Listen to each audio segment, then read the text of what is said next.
Good morning बच्चों। Good morning sir. Last lecture में हमने रेस्पिरेटरी सिस्टम में ह्यूमन जो रेस्पिरेटरी सिस्टम है उसका डिस्कस कर रहा था मैं। तो उसमें आपको हमने नेजल पैसेज के बारे में डिस्कस किया। अब नेजल पैसेज से नीचे उतरेंगे तो लैरिंग्स है, ट्रैकिया है, इसके बाद में लंग्स है, फिर लंग्स के अंदर में ब्रोंक्यूल वाले ट्री है। तो आज की क्लास में हम आपको डिस्कस करेंगे जो कि नीट की बायोलॉजी का सबसे इंपॉर्टेंट चैप्टर है, यहाँ से क्वेश्चन आते हैं, वो डिस्कस करेंगे। आपको पहले हम लैरिंग्स के बारे में डिस्कस करेंगे, फिर लैरिंग्स में आपको नीचे ट्रैकिया और फिर लंग्स के बारे में डिस्कशन होगा आज की क्लास में। ठीक है बच्चों, तो चलो स्टार्ट करते हैं। देखो यहाँ लैरिंग्स को हम कहते हैं साउंड बॉक्स। सबसे पहला पॉइंट सुनिए, लैरिंग्स को क्या बोलते हैं? Sound box. मतलब मेरी जो वॉइस निकल रही है वो लैरिंग्स से निकल रही है। ठीक है, अब इसकी ओपनिंग को हम ग्लोटिस कहते हैं, ये आप जान चुके हो। यहाँ पर ओपनिंग है ये, और ये ग्लोटिस है, ये ग्लोटिस है, और फिर इसके ऊपर ढक्कन में है ये एपिग्लोटिस है। इसकी चर्चा हम काफी टाइम से करते आ रहे हैं, फिर भी एक सीक्वेंस बनाने के लिए इसको नोट कर लिया। अब कह रहा है कि यहाँ पर दो बातें हैं, जैसे बच्चे की जो वॉइस है, ठीक है, और जो फीमेल की वॉइस है वह एज इट इज रह जाती है ताउम्र। बचपन में जो आवाज है बच्चे की वही आवाज गर्ल्स चाइल्ड में जो आवाज है, और चाहे मेल चाइल्ड में जो आवाज है वह आवाज बचपन की जो आवाज है। तो यहाँ पे प्यूबर्टी तक मेल और फीमेल दोनों की वॉइस एक है, क्योंकि लैरिंग्स में कोई चेंजिंग बचपन में नहीं होता। लेकिन जब बच्चा जब बड़ा बढ़ता है, प्यूबर्टी आती है, तो मेल चाइल्ड का जो लैरिंग्स है वो मोटा हो जाता है और लार्ज हो जाता है, जिसकी वजह से उसकी वॉइस चेंज हो जाती है। सब समझे? तो आफ्टर प्यूबर्टी जो मेल वॉइस है वो चेंज होती है। तो उसकी वॉइस कैसी आती है? यहाँ देखिए, मेल वॉइस जो है वो लाउड और लो पिच होगा। क्यों होगा? क्योंकि after puberty लैरिंग्स of male thicker और लार्जर हो जाएगा, जबकि फीमेल में यह सेम रहेगा, थिनर और स्मॉलर रहेगा। क्लियर हो गया? अब कह रहा है कि मेल फीमेल में और चिल्ड्रन में less loud and high pitch, ये अनचेंज्ड आवाज है, इसमें कोई चेंजिंग नहीं होती है। अब देखिए जो चेंज हुआ, एडम्स एप्पल कहते हैं, जब लैरिंग्स मोटा होता है और बड़ा होता है तो वहां पर एक उभार निकल आता है। यहाँ पे समझे, यहाँ पर देखेंगे, इसको बोलते हैं हम एडम्स एप्पल। समझे? और एडम्स एप्पल में जो क्वेश्चन का है जगह कि एडम्स एप्पल कौन सी कार्टिलेज का बाहर निकला हुआ प्रोमिनेंस भाग है? समझे? तो जवाब है इसका, यहां पर देखेंगे कि लैरिंग्स में 9 कार्टिलेज और 1 बोन है। कितने कार्टिलेज? 9 कार्टिलेज और 1 बोन है। एक बोन है हाइवाइड बोन। हाइवाइड बोन क्या है? असल में एम्ब्रियोनिकली यह स्कल का पार्ट था, अब जाकर के यह लैरिंग्स का पार्ट है। समझ में आया? तो एक बोन और 9 कार्टिलेज। 9 कार्टिलेज में 3 कार्टिलेज जो है वो अनपेयर्ड है। अनपेयर्ड कार्टिलेज कौन कौन है? एपिग्लोटिस, क्रिकोइड और थायरॉइड। याद कर लो, एपिग्लोटिस, क्रिकोइड एंड थायरॉइड। और इसमें जो सबसे बड़ा कार्टिलेज है लैरिंग्स के अंदर में, वो सबसे बड़ा है थायरॉइड कार्टिलेज। ठीक हो गया? अब जो अनपेयर्ड है वह 3 है, सॉरी जो पेयर्ड है वो 6 है। मतलब 3 है लेकिन 2 है तो 6 हो गया ना। तो उसका नाम क्या क्या है? कॉर्निकुलेट, क्यूनिफॉर्म, यहाँ पर देखो, और एरेटिनोइड। बस रहने दो। ठीक है, तो हम एक एक करके यहाँ पर आपको बता रहे हैं कि स्ट्रक्चर ऑफ बोन में only after puberty, sorry Adam's apple क्या है? Prominence of ventral surface of thyroid cartilage due to thicker and larger larynx. ठीक हो गया? यहाँ पे present in male after only after puberty. Structure देखोगे तो 9 कार्टिलेज और 1 हाइवाइड बोन है, ये मैंने बताया। अनपेयर्ड और पेयर्ड यहाँ पे। ठीक है जी। और बोन क्या है? Just above the larynx. अब इसका फिगर है, समझो जरा। यहाँ पे इस सारे कार्टिलेज को हमने एक फिगर में डाला हुआ है, इसको जरा देखिए। यह तो है बोन, यह जो पार्ट है, यह बोन है, हाइवाइड बोन, इसको बोलते हैं हाइवाइड बोन। ठीक है बच्चों, ये हमने अलग से यहाँ पर बनाया हुआ है। ये इसका वेंट्रल साइड है, मतलब ऐसे लेंगे फोटो तो वेंट्रल साइड, और उसके पीछे वाला साइड है ऐसे करके। ठीक है, तो ये डॉर्सल पार्ट हो गया। तो दोनों साइड को हमने फिगर्स में दिखाया है कि किस साइड पे कौन सा बोन और कार्टिलेज है। तो देखो हाइवाइड बोन है यहाँ पे, और ये जो है ब्लू कलर से जो दिखाया हुआ है, यह भी ब्लू कलर का पार्ट है ना। तो यह जो है ये आगे से एपिग्लॉटिस इस तरह से दिखता है और पीछे से ये दिखता है, ठीक है बच्चों। तो ये है एपिग्लॉटिस दोनों साइड में। इसके बाद में यह जो बोन हुआ इसको बोलते हैं थायरॉइड कार्टिलेज। क्या बोलते हैं? Thyroid cartilage. और इसको बोलते हैं क्रिकोइड कार्टिलेज। और यहाँ हो गया एपिग्लॉटिस। तो तीन जो कार्टिलेज हुआ 1, 2 और 3, यह हुआ unpaired cartilage. Is it clear? Epiglottis, thyroid cartilage and cricoid. ठीक हो गया। तो क्रिकोइड के नीचे का जो पोर्शन है वो है ट्रैकिया। ये ट्रैकिया, और ट्रैकिया में आधे सी शेप का ऐसे करके ये जो कार्टिलेज है इसको हाइलिन कार्टिलेज बोलते हैं। ठीक है, ये ट्रैकियल कार्टिलेज की बात होगी यहाँ पर। तो ये ट्रैकियल कार्टिलेज है, ये ट्रैकिया हो गया। ठीक है, तो तीन कार्टिलेज तो ये हो गया। अब देखते हैं इसके उल्टी मारेंगे, मतलब ये ऐसे था, इसको पलटी मारेंगे ऐसे डोर्सल साइड में, तब आपका पेयर्ड कार्टिलेज जो तीन हमने लिखा हुआ है यहाँ देखिए, यह जो इतना दूर का पार्ट है यह कहलाएगा, थोड़ा सा जूम कर दो, एरेटिनोइड कार्टिलेज। यह जो पार्ट है यहाँ पे, ठीक है जी बच्चों, यह पार्ट। और एरेटिनोइड के ऊपर में ये जो ब्लैक वाला पोर्शन दिख रहा है आपको, यह है कॉर्निकुलेट। तो ये कॉर्निकुलेट दो है, एक यहाँ और एक यहाँ। ये एरेटिनोइड एक यहाँ और एक यहाँ, दो हो गया। और क्यूनिफॉर्म, ये छोटा वाला सबसे छोटा है ये क्यूनिफॉर्म। तो क्यूनिफॉर्म कार्टिलेज आपके लैरिंक्स के डोर्सल पार्ट में है। ठीक है, और वेंट्रल पार्ट में क्या क्या है, ये जो है एपिग्लॉटिस, थायरॉइड और क्रिकोइड। अब यह एक चीज और है, कहा कि ये हाइवाइड बोन है और ये आपका थायरॉइड कार्टिलेज है। ठीक है, तो थायरॉइड कार्टिलेज और हाइवाइड बोन को जोड़ने वाला जो है उस लिगामेंट का नाम है, देखिए मैंने बताया था कि लिगामेंट सिर्फ बोन को ही नहीं जोड़ता, लिगामेंट बोन टू बोन जोड़ता है, कार्टिलेज टू कार्टिलेज जोड़ता है और बोन टू कार्टिलेज भी जोड़ता है। ठीक है ना। तो देखो यहाँ पर ये बोन है और ये कार्टिलेज है, यहाँ पर ये कार्टिलेज है। ठीक है, ये थायरॉइड का, इसको जोड़ने वाला थायरोहाइवाइड लिगामेंट, उसके नाम से ही है कि नाम से थायरॉइड और हाइवाइड।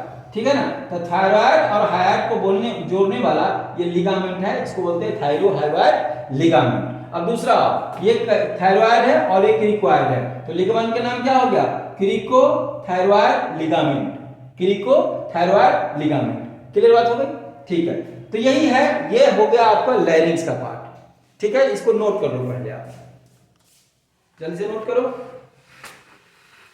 नोट करिए, फिर थोड़ा सा वोकल कॉर्ड्स के बारे में बताएंगे जो साउंड्स निकलता है। एक तो लैरिंक्स में जो आवाज निकलती है, वॉइस जहां से निकलता है, ठीक है, उसको बोलते हैं वोकल कॉर्ड्स। तो थोड़ी सी जानकारी वोकल कॉर्ड्स के बारे में जानना जरूरी है। वोकल कॉर्ड्स असल में यह एलो इलास्टिक फाइबर है, टिश्यू है। ये क्या है, ये एलो इलास्टिक टिश्यू है और कवर्ड रहता है non keratinized stratified squamous epithelium से। और यही है जो वोकल कॉर्ड्स है, यह जोड़ता है किस किस को, थायरॉइड को, कार्टिलेज को और एरेटिनोइड कार्टिलेज को। यहीं पर है ये जगह। इसको जरा फिगर से देखो यहाँ तो समझ में आएगा कि यह जो है, याद देखो, ये हमने बनाया था, आपको याद हो, थायरॉइड और एरेटिनोइड कार्टिलेज। ठीक है, एरेटिनोइड था पिछले साइड में और थायरॉइड था आगे साइड में। ठीक है, वहीं पर ये है आपको, ये दो प्रकार के आपको वोकल कॉर्ड्स है। एक को बोलते हैं आउटर वोकल कॉर्ड्स और यही इसको बोलते हैं फॉल्स वोकल कॉर्ड्स और इसी को वेस्टिब्यूल बोलते हैं। तीनों नाम हो गया। इनर वाला जो पार्ट है, इनर वोकल कॉर्ड्स है, यह असल में ट्रू वोकल कॉर्ड्स है। ठीक है, आवाज यहीं से निकलता है और इसी के नीचे में ये ट्रैकिया है, तो ये वोकल कॉर्ड्स हो गया। समझे जी? अब कह रहा है कि वोकल कॉर्ड्स साउंड कैसे प्रोड्यूस करता है, what is the mechanism, mechanism क्या है इसका। तो कह रहा है कि व्हेन एयर इज एक्सपायर्ड, ध्यान दीजिएगा, जब हवा बाहर निकलती है, जैसे सांस लेते हो ना, ऐसे निकलता है, तो जब एक्सपायर होता है, बाहर होता है हवा, तो वोकल कॉर्ड्स में मोशन आता है। क्या आता है?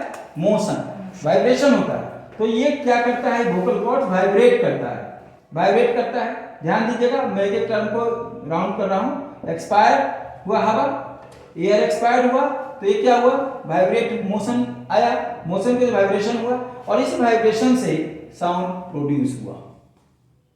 ठीक है। तो इसलिए जब तक आप हवा बाहर नहीं निकलेगा, जब मैं बोल रहा हूं, कोई बोलेगा मुंह बंद करो, बोलो, मैं मुंह बंद कर लेता हूं, बाहर हवा ना निकलेगा, तो नहीं बोल सकते आप भाई, ऐसे बोलो, मुंह खोलो तभी आवाज निकलेगा। तो जो आवाज साउंड का मामला है वो लैरिंग्स में elastic fibre, yellow elastic fibre जो है वह उसका जो वाइब्रेशन है, उसमें जो मोशन प्रोड्यूस करता है वो हवा के द्वारा होता है और उसी से साउंड का प्रोडक्शन होता है। ठीक है जी। अब कह रहा है कि जो साउंड की जो क्वालिटी है, जो साउंड का पिच है, जैसे किसी की आवाज बहुत अच्छी है, मोटी है, किसी की आवाज पतली है, तो यह किस बात पर डिपेंड करता है? तो कहता है speech of sound determined by tension, force जो लगेगा हवा के द्वारा वोकल कॉर्ड्स में कितना लग रहा है। तो कहता है more the vibration more the tension, तो ज्यादा टेंशन तो इसलिए मोर पिच होगा, समझे, हाई पिच वॉइस निकलेगा। तो ये हो गया पूरी मैकेनिज्म वॉइस निकलने की। तो यहां पर लैरिंग्स खत्म किया हमने। अब आते हैं लैरिंग्स के नीचे ट्रैकिया। फिगर हम बता चुके हैं आपको, यहां भी देख सकते हैं ट्रैकिया है। ठीक है जी। तो ट्रैकिया क्या है? 10 सेंटीमीटर लॉन्ग ट्यूब है और 2.5 सेंटीमीटर इसका वेट है। ठीक है, तरफ पानी चल रहा है, ठीक है, 2.5 सेंटीमीटर वेट है। अब जो कह रहा है कि जो ट्रैकिया है, ये ध्यान दीजिएगा, ट्रैकिया जो कवरिंग है वो है हाइलिन कार्टिलेज की कवरिंग है। हमने यहाँ बनाया हुआ इसको, देखो ये हाइलिन कार्टिलेज की कवरिंग है और हाइलिन कार्टिलेज कंप्लीटली लाइंड नहीं है, मतलब यह पीछे साइड से, जैसे मान लो कि यहां से इतनी कवरिंग है और बैक साइड से कवरिंग नहीं है, तो इसको हम बोलेंगे इनकम्प्लीट। किस साइड से? पीछे साइड से, पोस्टीरियरली, ये बैक साइड से खाली है, ये ट्रैकिया ही है। इसको बोलते हैं हम लोग हाइलिन कार्टिलेज। कार्टिलेज का नाम क्या है? Hyaline cartilage. ट्रैकिया में कौन सा कार्टिलेज है? Hyaline cartilage. ठीक। अब ये काम क्या करता है? तो कहते हैं जब इंस्पिरेशन आप करते हो, हवा लेते हो, तो ये टूट नहीं जाए, खत्म ना हो जाए, prevent to collapse during inspiration, ये काम इसको रोकता है। ठीक है। लाइनिंग है आपके pseudo stratified ciliated columnar epithelium cell, मतलब कॉलमनार है ये और यहां पर सिलिएटेड लगा हुआ है। ठीक है, और स्यूडो स्ट्रेटिफाइड है। अब ये कह रहा है कि यहां से बाइफरकेट होगा, सुनिएगा जरा सा, ये ट्रैकिया से बाइफरकेट होगा तो ब्रोंक्यूल बनेगा। अब सवाल है कि कितने नंबर से? तो यहां पीछे वर्टिब्री हमारा थोरैसिक वर्टिब्री है। ठीक है, तो थोरैसिक वर्टिब्री का 5वां नंबर, 5th थोरैसिक वर्टिब्री के बाद जो ट्रैकिया का है पोजीशन, वहां से ये मान लो कि पीछे साइड से वर्टिब्री है, ये 5 नंबर पे है, तो यहां से ये अब ब्रोंक्यूल ब्रोंकाई यहां से बाइफरकेशन शुरू हो जाएगा। तो क्वेश्चन है कि किस थोरैसिक नंबर पीछे में जो है थोरैसिक नंबर वर्टिब्री से बाइफरकेट होगा, अलग अलग ट्रैकिया डिवाइड होगा, तो वो है आपका 5वां नंबर, 5th। ठीक है जी। अब ट्रैकिया तो हमने खत्म कर दिया। ट्रैकिया के बाद अब लंग्स आएगा और लंग्स में ही आपका ब्रोंकियल सब चीज होगा। तो लंग्स का फिगर हमने कल ही डिस्कस कर दिया था। ठीक है, अब उसके बारे में हम आप थोड़ा यहाँ बता देता हूं कि राइट लंग्स और लेफ्ट लंग्स में क्या अंतर है। पहले वजन में देखो, 700 है राइट लंग्स का वजन और 600 है लेफ्ट लंग का वजन। ये लार्जर है आपको राइट वाला और छोटा होता है लेफ्ट वाला, याद रखना, छोटा कौन सा होता है? लेफ्ट वाला। ठीक है, शॉर्टर है, ब्रॉडर है, ये लंबा होता है नुकीला टाइप से और नैरोअर होता है ऐसे टाइप से, है ना जी, यहाँ पर, और यहाँ कैसे होगा? ब्रॉडर होगा ऐसे करके। ठीक है, ये ध्यान देना। इसके बाद टोटल जो 3 लोब होता है, हमने बताया भी था कि 3 लोब होगा ऐसे, 1 2 3। ठीक है ना, और 2 फीसर करेगा, हॉरिजॉन्टल फीसर और ऑब्लिक फीसर। यहां पर एक ही फीसर है ऑब्लिक फीसर और ये 2 लोब हमारा होगा। तो इतनी बातें हुई लंग्स के बारे में। अभी लंग्स के बारे में थोड़ी और जानकारी हम आपको देंगे, इतना आप नोट कर लीजिए, तब तक में नोट कर जल्दी से फटाफट। देखो यहाँ तो मेडियस, अब लंग्स की जो स्ट्रक्चर है, हम लंग्स का स्ट्रक्चर देखने जा रहे हैं। ठीक है जी। तो लंग्स, पहले 2 लंग्स के बीच का जो जगह है उसको बोलते हैं मेडियस्टिनम। क्या बोलते हैं? मेडियस्टिनम। मतलब ये हुआ कि ये आपने देखा होगा कि ये लंग्स ऐसा है आपका। ठीक है जी, एक लंग्स और ये एक लंग्स है यहाँ लेफ्ट वाला ऐसे। ठीक है, और ऐसे मान लो कि ये है और यहाँ पर आपका क्या है? ये आपका डायफ्राम है। तो दिस वन इज मेडियस्टिनम। ये मेडियस्टिनम, ठीक है। मेडियस्टिनम के ही अंदर में आप देखेंगे, थोड़ा सा मैं और क्लियर करता हूँ, यहाँ समझिए। मेडियस्टिनम के ही अंदर में आपको क्या क्या है, ये हार्ट है, इस पार्ट में ही हार्ट है, तो पहला चीज हार्ट है। दूसरा डॉर्सल आयोटा इसी से निकलेगा। थाइमस ग्लैंड, लेकिन वेरी वेरी इंपॉर्टेंट चीज है ये थाइमस ग्लैंड यहीं पर आपको मिल जाएगा, ये थाइमस ग्लैंड, ठीक है। इसोफेगस ऊपर से आता है ऐसे कर, है ना जी, इसोफेगस आएगा यहाँ, और अभी आपको मैंने पढ़ाया कि इसोफेगस आएगा तो इधर इधर तो चला जाएगा ये, और इसोफेगस जाएगा तो इसोफेगस नहीं बताया था हमने ऐसे करके, है ना, तो इसोफेगस अगेन, फिर लार्जेस्ट थोरैसिक लिम्फेटिक डक्ट इसी से पास करेगा। तो ये 5 जो चीज है एकोमोडेट करेगा मेडियस्टिनम में, हो गया क्लियर। अब आइए चीज है कार्डियक नोच, ठीक है। कार्डियक नोच यही है, ये जो हमने बनाया आपको, दिस वन इज कार्डियक नोच। तो पहला क्वेश्चन है किस में होगा, तो लेफ्ट लंग्स में होगा। कार्डियक नोच किस में होगा बाबू, लेफ्ट लंग्स में, और इसी के अंदर में हार्ट है, ये इसी के अंदर में क्या है, हार्ट है, मतलब ये दिस वन इज, ये समझिए इसको। अब ये दो सरफेस है, एक कोस्टल सरफेस और एक मीडियन सरफेस। ध्यान दीजिए यहाँ पर वर्ड, कोस्टल का मतलब होता है रिब्स, क्या होता है, रिब्स। तो कह रहा है कि देखो लंग्स को देखो, यहाँ पर अपना रिब्स है, तो कह रहा है कि वह पार्ट जो रिब्स ने कवर कर रखा है लंग्स के, उसको बोलते हैं कोस्टल पार्ट, समझे। अब कोस्टल को छोड़कर जो पार्ट है वो है आपका मीडियन सरफेस। तो यह है कि area of lungs covered by ribs, इसको हम बोलते हैं कोस्टल सरफेस। मीडियन सरफेस क्या है, सरफेस ऑफ लंग्स टुवर्ड्स मेडियस्टिनम, इसके इस साइड में जो है, ठीक है। मतलब यहाँ देखो ना, ऐसे ऐसे रहता है ना ये लंग्स, ये रिब्स घुसा हुआ है ऐसे, तो ये रिब्स है, ये क्या है, ये रिब्स है, ठीक है ना। रिब्स देखो ऐसे लगा रहता है, सब रिब्स लगा रहता है ना ऐसे, और ये जाकर के आप जुड़ जाएगा पीछे वर्टिब्रल से। तो जो रिब्स के साइड का लंग्स है उसको बोलेंगे कोस्टल पार्ट, और जो उसके अपोजिट में कौन सा पार्ट है, ये कौन सा जगह है, ये है आपका मेडियस्टिनम। तो इस साइड का जो पार्ट है इसको बोलते हैं, इस साइड के पार्ट को बोलेंगे हम लोग मीडियन सरफेस, इसको क्या बोलेंगे, मीडियन सरफेस, और इस साइड को क्या बोलेंगे, कोस्टल सरफेस, कोस्टल सरफेस। ये क्लियर हो गया। चलो अब जो सबसे इंपॉर्टेंट है इसकी कवरिंग, तो जो मेम्ब्रेन है इसके ऊपर में जो कवरिंग है, आउटर मोस्ट कवरिंग, उसको बोलते हैं प्लूरल मेम्ब्रेन, ठीक है। और इसमें 2 लेयर है, पहले तो समझ लो कि आउटर मोस्ट कवरिंग है लंग्स का, 2 मेम्ब्रेन है, एक है पेराइटल प्लीरॉन और एक है विसरल प्लीरॉन। बाहर वाला है पेराइटल प्लीरॉन और अंदर वाला है विसरल प्लीरॉन, ठीक है जी। और इस दोनों के बीच में जो जगह है उसको हम प्लूरल कैविटी बोलते हैं, और उसी के अंदर में प्लूरल फ्लूइड्स होता है। इसको जरा रुको, इसको जरा समझ लेते हैं एक बार। देखो यहाँ पर कहा कि ये लंग्स है, ये मान लो कि एक लंग्स है हमारा, ठीक है, ये लंग्स है, क्लियर हो गया। अब इसके ऊपर में 2 कवरिंग है, समझना जरा सा। तो भाई साहब एक कवरिंग ये हो गया, एक कवरिंग ये हो गया, ठीक है, एक कवरिंग ये हो गई, ठीक है।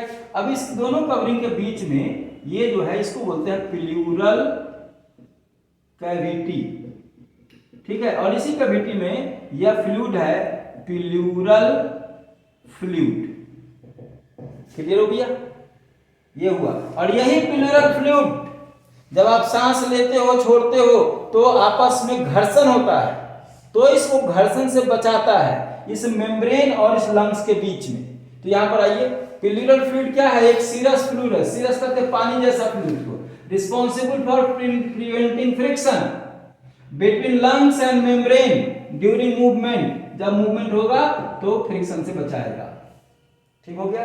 अब जरा से स्ट्रक्चर पर बात करते हैं। करा लेफ्ट लंग्स जो है उसमें 8 सेगमेंट है टूटा हुआ, और लेफ्ट सेगमेंट में बटा हुआ है 10 सेगमेंट, यह याद रखना। अब सेगमेंट भी बटता है, तो each lungs divided into lobes, और लोब से डिवाइड होता है सेगमेंट, और सेगमेंट से डिवाइड होता है लोब्यूल्स। इसको जरा देख लो, यहाँ कहा कि ये भैया लंग्स है, जरा देखो ये लंग्स है, ये लंग्स है।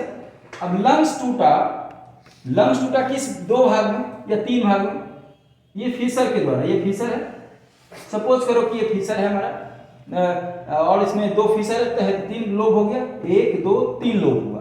और उधर वाला लेफ्ट वाला में कितना था, एक प्रेशर था और दो लोब थे, सुपीरियर और इंफीरियर। यहाँ पर सुपीरियर, मिडिल और इंफीरियर लोब है, ठीक है। तो इसने बांट दिया इसको 3 लोब में। अब लोब में भी बंटवारा है, इसको बोलते हैं लोब बट गया सेगमेंट में। तो जैसे देख यहाँ पर ब्लैक वाला है 1 सेगमेंट, 2 सेगमेंट, 3, 4, 5, 6, 7, 8, 9, 10। तो ये राइट वाला है, राइट है तो 10 सेगमेंट में बटेगा और लेफ्ट है तो 8 सेगमेंट में बटेगा। अब सेगमेंट भी बटेगा लोब्यूल्स में। तो देखो यहाँ पर हमने बनाया हुआ है एक लोब्यूल्स, यहाँ भी है ऐसे करके, देखो यहाँ ये लोब्यूल, इसी प्रकार से यहाँ लोब्यूल्स बन जाएगा, ये पूरा भर जाएगा ये, ठीक है। ये लोब्यूल्स बन गए इस तरह से, है ना। इसी प्रकार से ये लोब्यूल्स बन गए, ये ठीक है कि नहीं। हम ये इस तरह से लंग्स हो गए, देखो आप यहाँ पर ये लंग्स हो गया, समझ में आया। सो अब लोब्यूल पर बात चलेगी। जो भी कहानी होगा, जैसे आपने वहां देखा होगा, कहाँ, लीवर में, लीवर में वैसे ही था कि हेपेटिक लोब्यूल्स थे, तो यहां भी अब एक लोब्यूल्स है, इसका जो काम करने का जो सबसे यूनिट है, ठीक है। चलो, तो अब इसके हम आगे देखेंगे, शायद हम अब इसके आगे, ये लंग्स हो गया। अब लंग्स के अंदर में जो ट्रैकिया बाइफरकेट करता है ब्रोंकियोल में, इसको बोलेंगे ब्रोंकियल ट्रीज। तो इसको आप फोटो खींच लो, फिर आगे करते हैं बात, ठीक है जी। तो हम बात कर रहे थे अभी स्ट्रक्चर ऑफ लंग्स के बारे में, ठीक है ना। तो लंग्स में हमने क्या क्या देखा था कि लंग्स का पूरा देखा, राइट लंग्स, लेफ्ट लंग्स, और उसमें उसका डिवीजन देखा कि लोब है, फिर सेगमेंट है, फिर लोब्यूल है ना। अब हम चलते हैं लंग्स के अंदर, मतलब जहां ट्रैकिया बाइफरकेट होता है, ठीक है। तो बाइफरकेट होते होते कहां तक पहुंचता है, इसको बोलते हैं ट्रैकियल, ये ब्रोंकियल ट्री, समझे, डिवीजन ऑफ ट्रैकिया, ये डिवीजन ऑफ ये ब्रोंकाई है, इसको हम ब्रोंकियल ट्री भी बोलते हैं।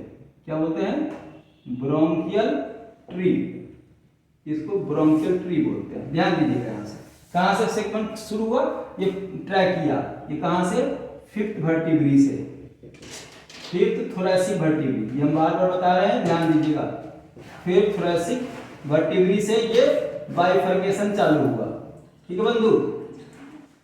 देखो यहाँ, अब यहां से बाइफरकेट हुआ, ये पहला हुआ प्राइमरी ब्रोंकाई, क्या नाम है, प्राइमरी ब्रोंकाई, फिर सेकेंडरी ब्रोंकाई, फिर टर्शियरी ब्रोंकाई, और यहां सेगमेंटेड है ये, ठीक है।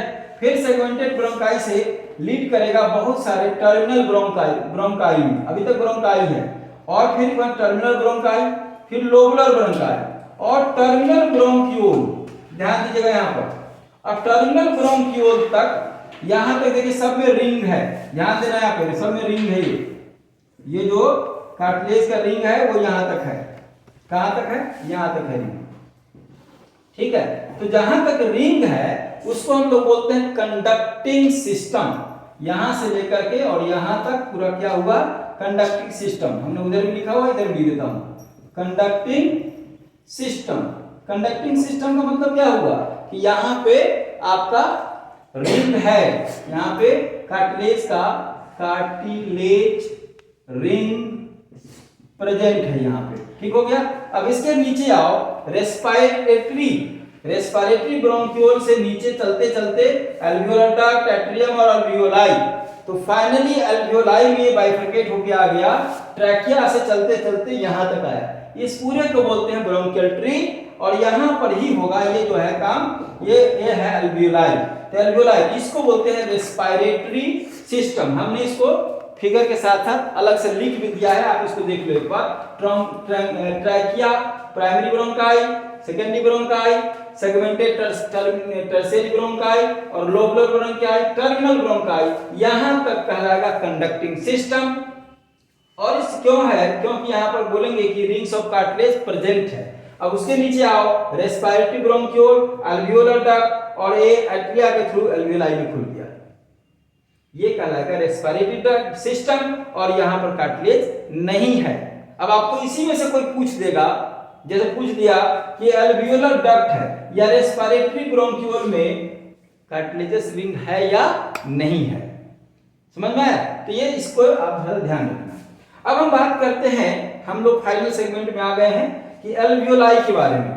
ये जो अल्वियोलाई का फिगर बनाया, इसकी लाइनिंग है सिंपल स्क्वामास की बनी हुई, ठीक है। और इसमें दो टाइप्स ऑफ सेल देख लेते हैं। तो जो ब्रोंकाई का पार्ट है, ब्रोंक्यूल का पार्ट है, समझे ना, यहां पर कलेरा सेल है, सेप्टेट सेल है। ये कहां पाया जाता है? ये ब्रोंक्यूल में पाया जाता है। अब क्या काम करता है? यह एक फॉस्फोलिपिड सिक्रीट करेगा जिसका नाम है लेसिथिन। ये क्या है भैया? ये फॉस्फोलिपिड है, फॉस्फोलिपिड, ध्यान रखिएगा। और ये काम करता है सर्फेक्टेंट की तरह, मतलब